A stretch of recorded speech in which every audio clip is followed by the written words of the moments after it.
गंजे मोहल्ले के लंबे बालों वाली सास बहू। ये कहानी एक ऐसे मोहल्ले की जिसका नाम सरकारी कागजों में तो शांति नगर था, लेकिन पिछले कुछ महीनों में यहाँ के लोगों के बाल इतनी तेजी से झड़े कि लोगों ने मजाक मजाक में इसका नाम गंजा मोहल्ला रख दिया। हे भगवान, ये इस मोहल्ले के पानी में खराबी है या मेरी किस्मत में? जब भी कंघी करो गुच्छे के गुच्छे बाहर आ जाते हैं। अरे भाग्यवान सुबह सुबह बालकनी में खड़े होकर क्यों चीख रही हो? और वैसे भी अब कंघी करने का क्या फायदा? तुम्हारे आधे बाल तो नीचे फर्श पर गिरकर सोफे की शोभा बढ़ा रहे हैं। आपको तो बस हर वक्त मजाक ही सूझता है। मेरी परेशानी से आपको कोई मतलब नहीं है। जरा देखिए तो सही, कंधे में कितने सारे बाल फंसे हैं। मुझे तो डर है कि अगले 1 महीने में मैं पूरी गंजी ना हो जाऊं। अरे तुम तो बेकार ही रो रही हो। तुम्हारे सिर पर तो अभी भी थोड़े बाल बचे हैं। जरा मेरी तरफ देखो, सिर की बीच की चांद तो पूरी चिकनी हो चुकी है। हाँ वो तो है, आपका सिर तो अब दूर से ही लाइट रिफ्लेक्ट करता है, पर मुझे अपनी चिंता है। मिसेस शर्मा गुस्से में कमरे के अंदर चली जाती हैं। वहीं नीचे सड़क पर मोहल्ले की 2 और औरतें मिसेज वर्मा और उनकी सहेली हाथ में पूजा की थाली लिए मंदिर की तरफ जा रही होती हैं। पता है बहन, टीवी पर वो बड़ा सा एड देखकर मैंने 500 रुपए का इतना महंगा हर्बल तेल मंगवाया था। दावा कर रहे थे कि 1 हफ्ते में नए बाल उगाएंगे। फिर क्या हुआ बहन जी, कुछ फायदा मिला क्या? खाक फायदा मिला। सब टीवी वाले नाटक दिखाते हैं। उस महंगे तेल को लगाने से कोई आराम नहीं मिला, बल्कि बाल और ज्यादा टूटने लगे। अब तो सिर पर पल्लू रखने में भी डर लगता है कि कहीं बचे कुछ बाल भी ना साफ हो जाए। बिल्कुल सही कह रही हैं आप। मैंने भी अपनी बहू और बच्चों के कहने पर ऑनलाइन एक बड़ा ही नामी शैम्पू मंगवाया था। उसे लगाकर तो ऐसा लगा जैसे सिर पर केमिकल की बाढ़ आ गई हो। दोनों औरतें बड़बड़ाती हुई मंदिर की तरफ बढ़ जाती हैं। ठीक उसी के पास राजू की चाय की दुकान है, जहां मोहल्ले के कुछ आदमी सुबह सुबह अखबार पढ़ने और चाय पीने इकट्ठा हुए थे, जो इन औरतों की बातें सुन रहे होते हैं। देख रहे हो भाई साहब, इस मोहल्ले में कोई और टॉपिक ही नहीं बचा। औरतें मंदिर जाएं या सब्जी मंडी, हर जगह सिर्फ गंजेपन और बाल झड़ने की डिस्कशन चलता रहता है। हाँ वर्मा जी, बात तो आपकी एकदम 16 आने सच है। मेरी दुकान पर जो भी आता है चाय के साथ बाल झड़ने का दुखड़ा जरूर रोता है। अरे राजू, अरे 1 कड़क चाय देना बिना शक्कर की। और भाई रामू, तू वहाँ चाट के ठेले पे खड़े खड़े इतना खुश क्यों हो रहा है? तुम्हारी तो लॉटरी लगी है जैसे। अरे शर्मा जी, आपकी बात सुनकर मुझे भी हंसी आ गई। आप लोग सुबह सुबह ही बालों का रोना लेकर बैठ जाते हैं। बड़े आए हंसने वाले। अरे तेरे सिर पर तो हमेशा ये बड़ी सी काप लगी रहती है। तेरे बाल नहीं झड़ रहे हैं क्या, जो तो इतना खुश है? जरा टोपी हटाकर तो दिखा। अरे वर्मा जी, मेरी पोल क्यों खोल रहे हो? लो देख लो मेरा सर का हाल भी। रामू मुस्कुराते हुए अपने सिर से कैप हटाता है। उसके सिर के बीच का हिस्सा पूरी तरह साफ है, सिर्फ साइड में थोड़े बाल बचे थे। ये देखकर चाय की दुकान पर बैठे सभी लोग जोर से हंसने लगते हैं। देखा आपने, जो हाल आपके बालों का है वही हाल मेरे बालों का भी है। इस कैप के पीछे यही राज छुपा है, पर अब कर भी क्या सकते हैं। हाँ रोने से तो बाल वापस आएंगे नहीं। बात तो तेरी सही है भाई, इस मोहल्ले का यही नसीब बन चुका है, लेकिन भगवान जाने इसका क्या इलाज है। तभी अचानक मोहल्ले के एक मोड़ पर एक बहुत बड़ी चमचमाती हुई लग्जरी गाड़ी आकर रुकती है। गाड़ी के पीछे एक बड़ा सा सामान ढोने वाला ट्रक भी था। गाड़ी देखकर चाय की दुकान पर बैठे लोग, बालकनी में खड़ी औरतें और रास्ते से गुजर रहे दूध वाले सोहन और सब्जी वाले कालू अब सब अपनी जगह पर ठहर जाते हैं। अरे भाई कालू, अरे देखना जरा, इतनी बड़ी गाड़ी में अपना मोहल्ला में ये खाली पड़े बंगले के सामने काहे आके रुक रही है? लगता है कोई अमीर पार्टी इस मकान को खरीद कर रहने आई है। रुक देखते हैं कौन उतरता है गाड़ी से। तभी गाड़ी का दरवाजा खुलता है। सबसे पहले गाड़ी से मोहन प्रसाद और उनके दोनों बेटे मुकुल और रोहन उतरते हैं, लेकिन जैसे ही गाड़ी के पिछले दरवाजे से मधुबाला, निशा और पारुल बाहर निकलती हैं तो पूरे मोहल्ले के लोगों की आंखें फटी की फटी रह जाती हैं। दोनों ने सुंदर सिल्क की साड़ी पहनी हुई थी, आंखों पर चश्मा, लेकिन सबसे हैरान करने वाली चीज थे उनके बाल। पारुल बेटा देखो, यही हमारा नया घर है। जगह तो काफी शांत और अच्छी लग रही है। हाँ मम्मी जी, घर बहुत सुंदर है, हवा भी अच्छी चल रही है, लेकिन पता नहीं क्यों यहाँ के लोग हमें थोड़ा अजीब तरीके से देख रहे हैं। अचानक हवा के एक झोंके से पारुल के खुले घने रेशमी बाल हवा में लहराने लगते हैं, जो उसकी कमर के भी काफी नीचे तक जा रहे थे। वहीं सास मधुबाला ने एक लंबी मोटी चोटी गूंथ रखी थी जो उनके घुटने को छू रही थी। ये देखकर पूरे मोहल्ले में सन्नाटा खिंच जाता है। बालकनी से झांक रही मिसेज शर्मा और मिसेज वर्मा तो जैसे सदमे में आ जाती हैं। ओ माय गॉड, वर्मा बहन जरा नीचे देखो, वो जो नई औरत आई है उनके सिर पर बाल है या कोई काला रेशम का जाल है? अरे नहीं बहन, मुझे तो ये पूरी तरह नकली लग रहे हैं। आज के जमाने में इतने लंबे और घने बाल असली में हो ही नहीं सकते। पक्का विग लगा रखी है दोनों ने। हाँ हाँ बिल्कुल सही कहा, विग ही होगी। कल को पास जाकर जरा खींच कर देखना पड़ेगा कि असली है या नकली। नीचे सड़क पर दूध वाला सोहन और सब्जी वाला कालू भी अपनी टोकरी और केतली पकड़े वहीं जमे हुए थे। अरे सच कहूं तो इन दोनों सास बहू के सिर पर जितने बाल है ना, उतना तो हमारा पूरा गंजा मोहल्ला में सब लोगों के सिर पर बाल मिलाकर नहीं होगा भाई। बात तो तूने 1 लाख की कही है सोहन, पर भाई ये हमारा मोहल्ला है, यहाँ बड़े बड़ों के बाल उड़ जाते हैं। देखना 2 महीने यहाँ रहेंगी ना तो इनका भी हमारी तरह ही हाल हो जाएगा। भाई साहब, ये परिवार तो बड़ा हाई फाई लगता है, पर इनके बाल देखकर तो सच में पूरे मोहल्ले की औरतें डिप्रेशन में आ जाएंगी। दोनों सास बहू के लंबे बाल देखकर पूरे मोहल्ले के लोग तरह तरह की गॉसिप कर रहे थे, लेकिन मधुबाला, पारुल और उनका परिवार इन सब बातों से बेखबर अपने नए घर के अंदर गृह प्रवेश के लिए अंदर जा चुके होते हैं। तभी पारुल मुस्कुराकर एक बार पीछे देखती है और उसके लहराते बाल एक बार फिर पड़ोसियों के दिलों पर छुरियां चला देते हैं। इस तरह लंबे बालों वाली सास बहू के कदम इस गंजे मोहल्ले में पहले दिन ही सनसनी मचा चुकी थी। ऐसे ही अगले दिन शांति नगर में सुबह की धूप खिली ही थी कि सब्जी वाला अपनी हाथ गाड़ी लेकर नए बंगले के सामने आकर रुकता है। मोहल्ले की औरतें अपनी अपनी बालकनियों से इस ताक में खड़ी थीं कि आज इस घर से कौन बाहर निकलता है। तभी घर का मुख्य दरवाजा खोलकर ससुर मोहन प्रसाद बाहर आते हैं। आलू ले लो, प्याज ले लो, एकदम ताजा भिंडी, लौकी, पालक ले लो।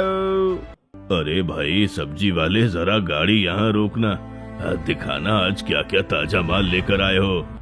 भाई साहब राम राम, बिल्कुल सुबह सुबह खेत से तोड़ कर लाया हूँ।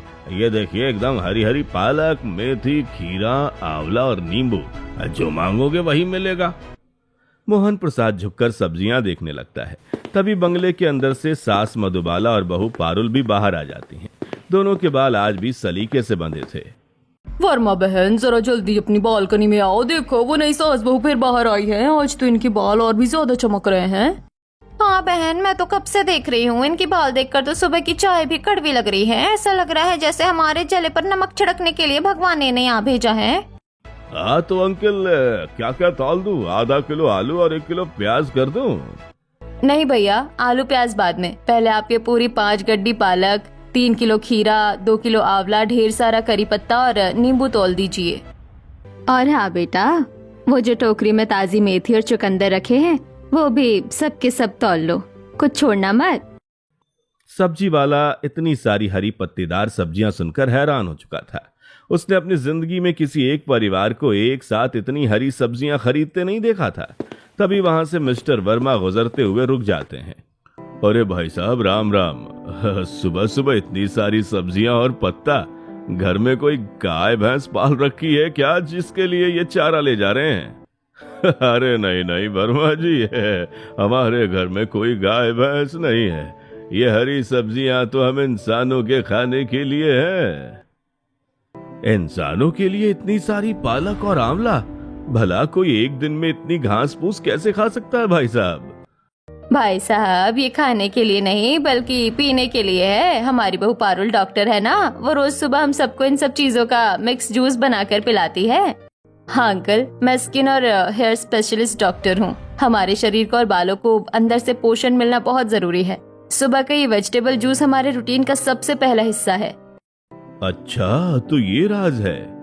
कालू जल्दी जल्दी सारा सामान तोल कर रख देता है। तभी अंदर से आकर रोहन भारी थैला उठाकर अपने पूरे परिवार के साथ अंदर चला जाता है। वहीं मिसेज शर्मा और मिसेज वर्मा सब्जी वाले की तरफ दौड़ती हुई आ रही थीं। अरे कालू जरा इधर आ, वो लोग इतनी सारी सब्जियां लेकर गए हैं, क्या सच में वो सब खा जाते हैं? हाँ, वो कह रहे थे कि वो इन सबका जूस बनाकर पीते हैं, डॉक्टर बहू है उनकी। अरे हटाओ अभी, इतनी सब्जियां तो हमारे घर में पूरे हफ्ते चलती हैं और हमारे बच्चे तो हरी सब्जी का नाम सुनकर भाग जाते हैं। वो क्या खाएंगे ये सब? बहन मुझे तो दाल में कुछ काला लगता है, जूस का तो सब बहाना है, असली बात कुछ और ही है। हमें इनके घर के अंदर जाकर देखना ही होगा कि ये रात दिन ऐसा क्या करते हैं जिससे इनके बाल इतने लंबे हैं। ऐसे ही रात के 12 बज चुके थे। पूरे मोहल्ले में सन्नाटा था। मिसेज शर्मा और मिसेज वर्मा अपने हाथों में टॉर्च लिए दबे पांव नए बंगले के पीछे वाली बालकनी की तरफ जा रही थीं। उनका एकमात्र मिशन था ये पता लगाना कि सास बहू के बाल असली हैं या नकली। शर्मा बहन धीरे चलो, कहीं उनके घर का कुत्ता या कोई चाग ना जाए। अगर पकड़े गए तो बहुत बेइज्जती होगी। अरे तुम चुप रहो, मुझे चैन की नींद नहीं आ रही है जब से उन दोनों को देखा है। आज तो मैं देख कर रहूंगी कि सोते वक्त वो अपने विग उतार कर सोती हैं या नहीं। दोनों औरतें किसी तरह पाइप के सहारे बंगले की निचली खिड़की तक पहुंचती हैं, जहां से अंदर का बेडरूम साफ दिखाई दे रहा था। खिड़की का शीशा थोड़ा सा खुला था। तभी उन्होंने अंदर टॉर्च की हल्की रोशनी दिखाई। देखो देखो बहन, वो दोनों बेड पर सो रही हैं। पर ये क्या, उन्होंने सिर पर कोई टोपी नहीं पहनी और बेड पर तो। खिड़की से साफ दिख रहा था कि मधुबाला और पारुल दोनों गहरी नींद में थीं। उन्होंने अपने बालों में ढेर सारा तेल लगाकर बालों की सुरक्षा के लिए बहुत बड़ा भारी जूड़ा बनाकर उसे नेट से बांध रखा था। बालों का वो भारी वॉल्यूम देखकर दोनों पड़ोसनों के होश उड़ गए। हे भगवान, इतना बड़ा जूड़ा! अगर ये नकली विग होती तो कोई भी औरत रात को इसे उतार कर ड्रेसिंग टेबल पर रख देती। कोई विग पहनकर इतनी भारी चोटी के साथ कैसे सो सकता है? इसका मतलब इनके बाल 100% असली हैं। पर ये कैसे हो सकता है? हमारे बाल छूते ही टूट जाते हैं और इनके इतने भारी। तभी अचानक पारुल की करवट बदलते हुए आंख खुल जाती है और उसकी नजर खिड़की पर दिख रही परछाई पर चली जाती है। कौन है वहाँ? मम्मी जी, चोर चोर उठिए। क्या हुआ पारुल, कौन है? रोहन, मुकुल, जल्दी जागो, चोर आया है। बाप रे, वो जाग गई। भागो वर्मा बहन, भागो वरना पुलिस बुला लेंगी। दोनों पड़ोसन हड़बड़ाकर खिड़की से नीचे कूद जाती हैं, जहां मिसेज शर्मा का पैर कीचड़ में फंस चुका होता है। पर वो दर्द भूलकर चप्पल हाथ में लिए अपने घर की तरफ भाग जाती हैं। तभी मुकुल लाठी लेकर बाहर आता है, पर तब तक बाहर कोई नहीं था। वहीं अगले दिन सुबह दोनों पड़ोसने गली के कोने में खड़ी होकर हाँफ रही होती हैं। रात तो बाल बाल बचे बहन, अगर वो मुकुल हमें देख लेता तो अनर्थ हो जाता।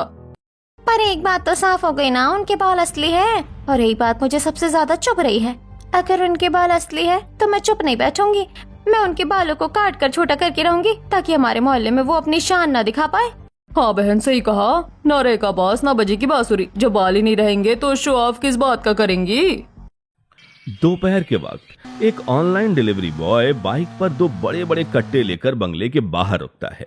मोहल्ले के लोग राशन की लोकल दुकान से मिलावटी दालें और केमिकल वाले सामान खरीदते थे, लेकिन इस घर में सारा सामान ऑनलाइन आ रहा था। तभी मिसेज शर्मा और मिसेज वर्मा चीनी मांगने के बहाने सीधे घर में घुस जाती हैं। अरे मधुबाला जी, घर में है क्या? वो थोड़ी सी चीनी चाहिए थी, मेहमान आ गए हैं अचानक। अरे शर्मा बहन, आइए। चीनी क्या, आप बैठिए, मैं अभी मंगवाती हूँ। पारुल बेटा, जरा चीनी लाना। दोनों औरतें सोफे पर बैठ जाती हैं, पर उनकी आंखें हॉल में रखे सामान पर थी। डिलीवरी बॉय कट्टे से ऑर्गेनिक दाल, बिना पॉलिश के चावल, अलसी के बीज, कद्दू के बीज और नट्स निकाल रहा होता है। अरे मधुबाला जी, इतना सारा राशन क्या पूरे साल का स्टॉक एक साथ जमा कर रही हैं या कहीं बाहर दुकान खोलने का इरादा है?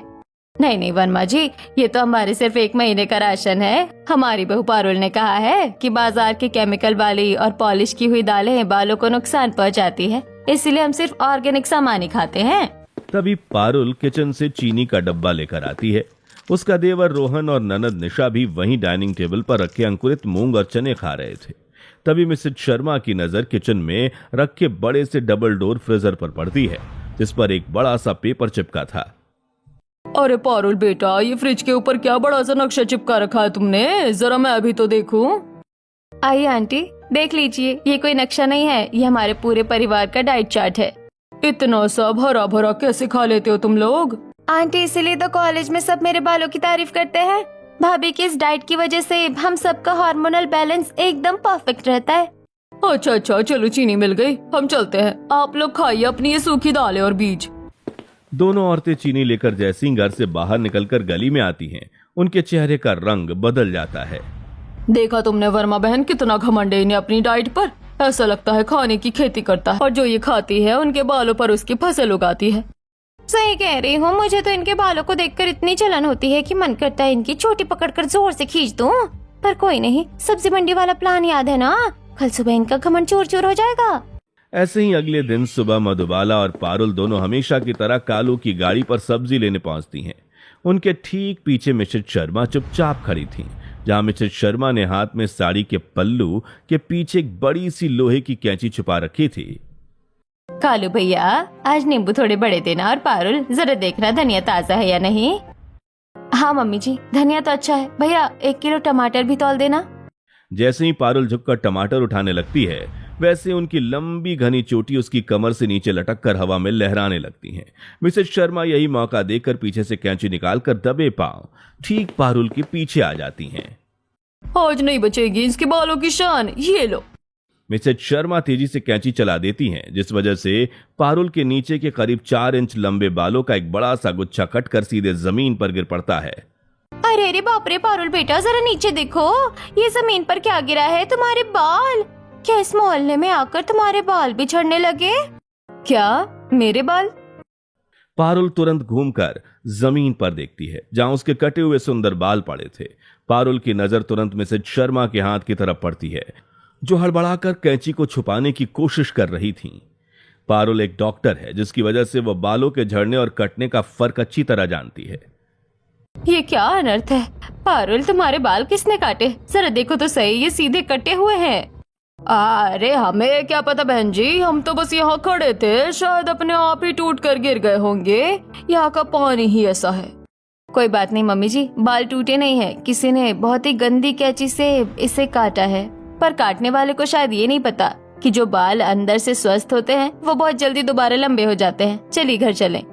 पारुल जमीन से कटे हुए बाल उठाकर बिना किसी से लड़े अपनी सास का हाथ पकड़कर घर के अंदर चली जाती है।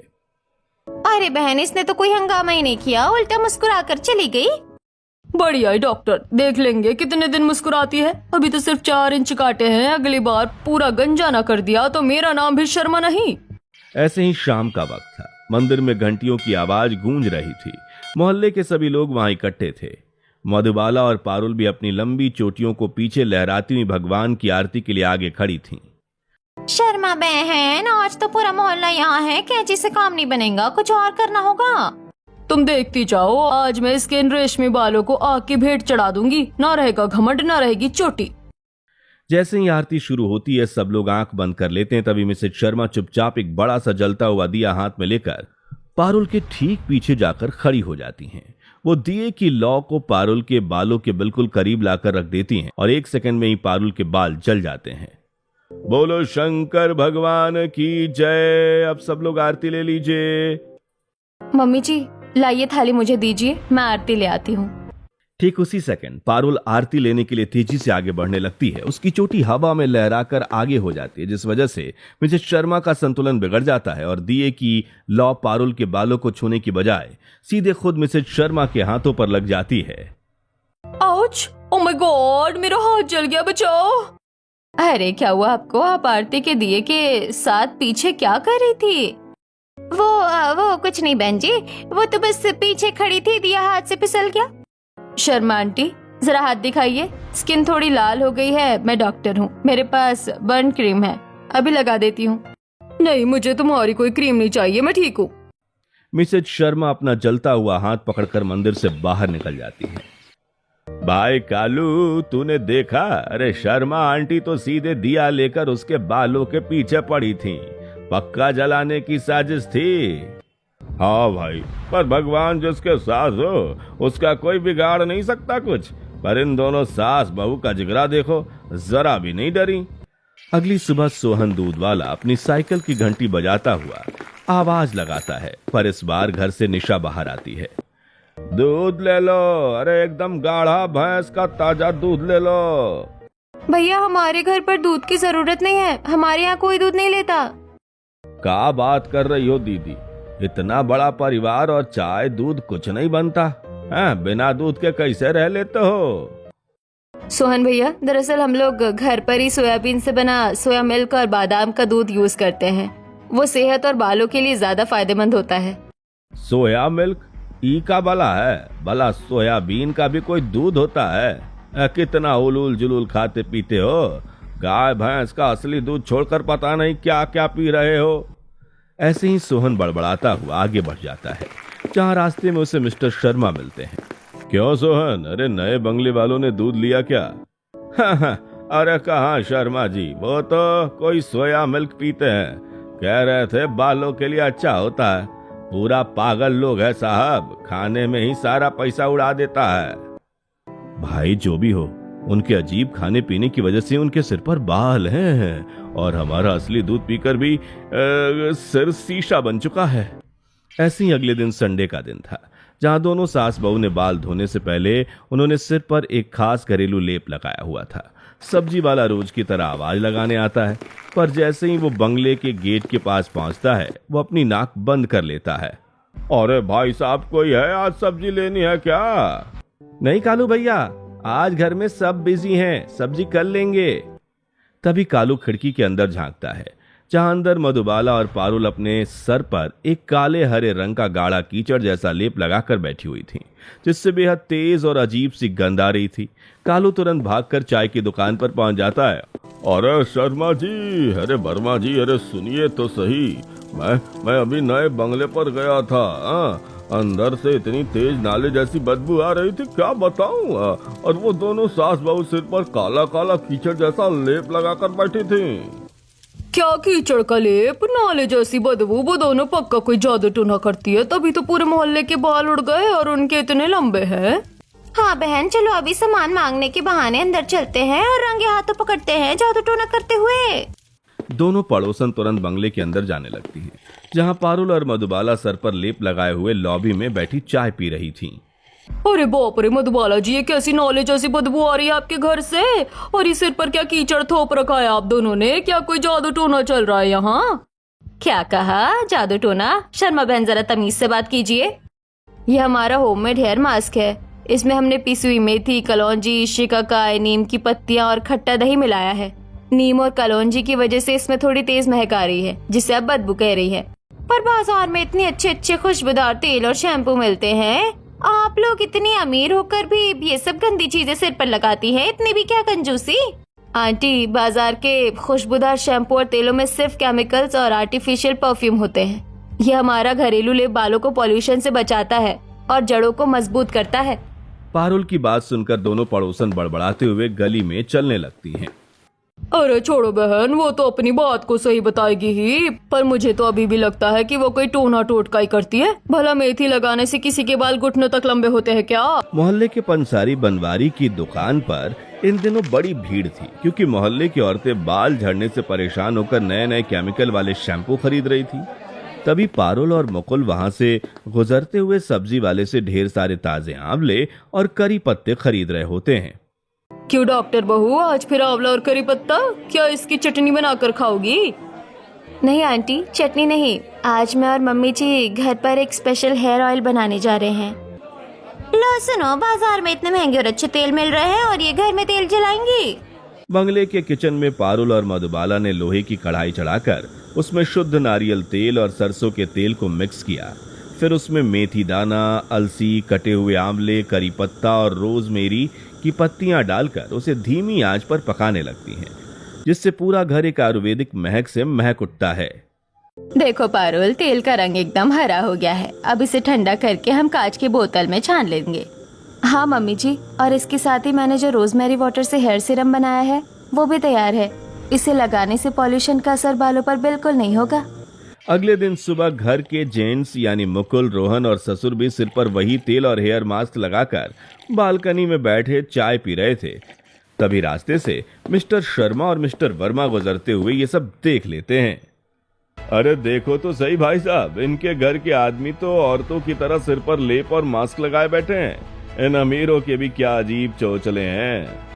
चौचले नहीं वर्मा जी, जरा उनके सिर के बाल तो देखो। मुकुल और रोहन के बाल कितने घने हैं और हमारे सर पर तो चिड़िया भी घोंसला ना बनाए। इस बार दोनों पड़ोसने सीधे मधुबाला के घर गॉसिप करने के बहाने आकर सोफे पर बैठ जाती हैं, जहां दोनों सास बहू की लंबी मोटी चोटी सोफे से नीचे लटककर फर्श पर कालीन को छू रही थी। तभी मिसेज शर्मा के दिमाग में एक नया खुरापाती आइडिया आता है।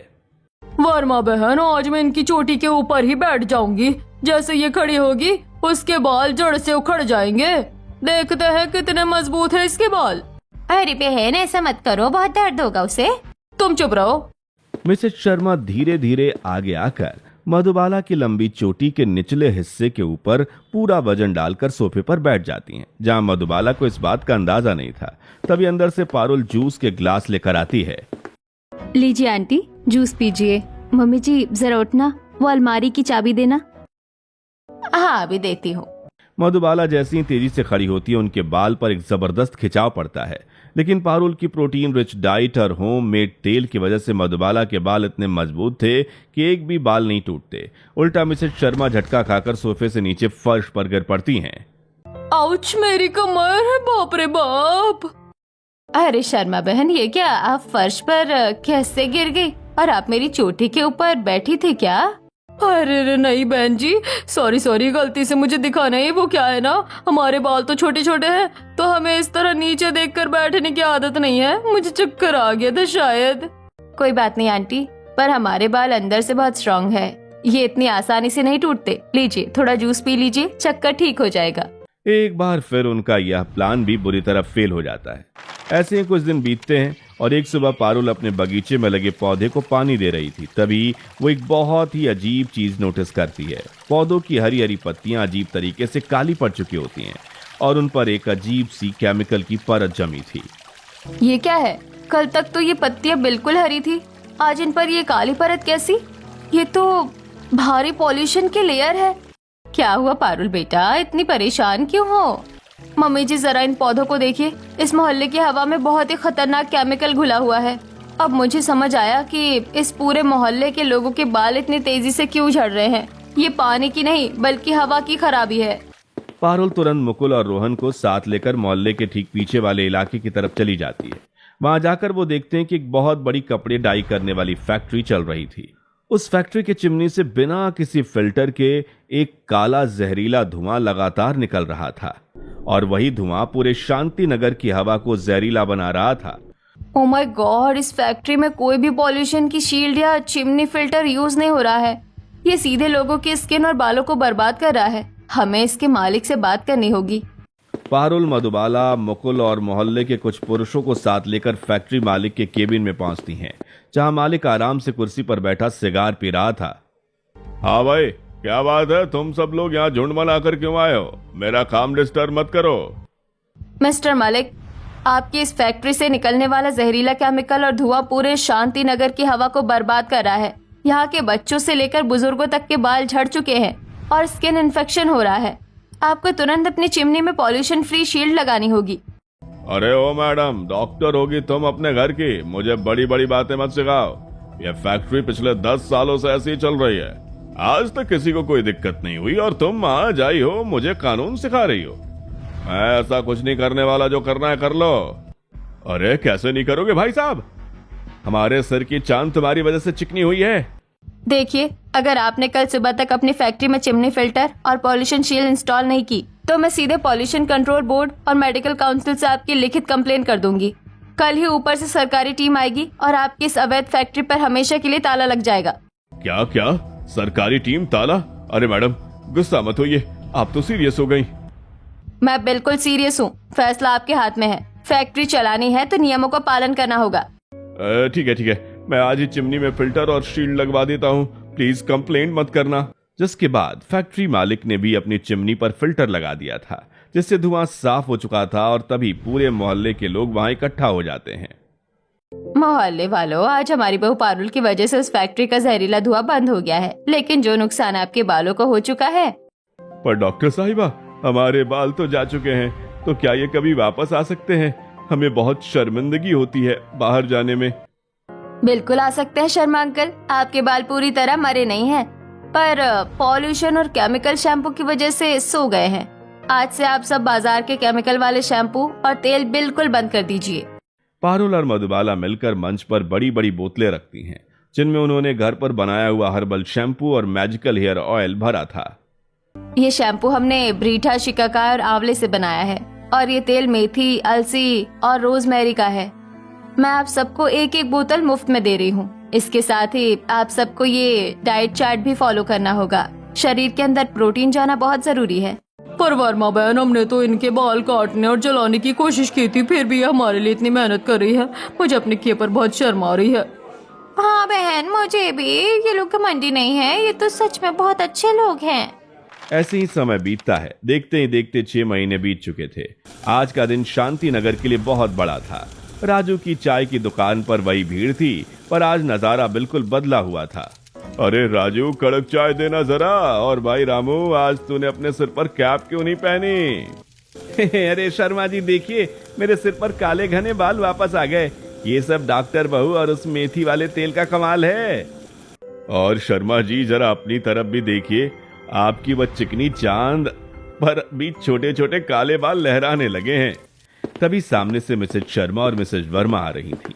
दोनों के सिर से पल्लू हटा हुआ था और उनके बाल कंधे से नीचे तक घने और चमकदार हो चुके थे। तभी बंगले से मधुबाला और पारुल भी बाहर निकलती हैं। मधुबाला जी, पारुल बेटा, हमें माफ कर देना। हमने जलन के मारे तुम्हारे बाल काटने की कोशिश की थी, मंदिर में दिए से जलाने की कोशिश की थी, पर तुम दोनों ने हमारी आंखें खोल दी। हाँ पारुल बेटा, हमें माफ कर दो। आज तुम्हारी वजह से हमारे सिर पर बाल भी है और हमारे घरों की बीमारियां भी दूर हो गई है। अरे आंटी, पुरानी बातें भूल जाइए। आप सब हमारे पड़ोसी हैं, हमारा परिवार है। तो भाई शर्मा जी, अब तो इस मोहल्ले का नाम बदल दें। अब तो यहाँ कोई गंजा नहीं बचा। बिल्कुल बिल्कुल, आज से ही इस गंजे मोहल्ले का नाम मिटाया जाता है और हमारा प्यारा शांति नगर वापस आता है। पूरे मोहल्ले में तालियों की गूंज उठती है। लंबे बालों वाली सास बहू ने न सिर्फ अपने बालों की शान बचाई, बल्कि पूरे मोहल्ले का खोया हुआ गौरव और बाल दोनों वापस लौटा दिए। शांति नगर अब फिर से खुशहाल और बालों से भरा पूरा मोहल्ला बन चुके थे।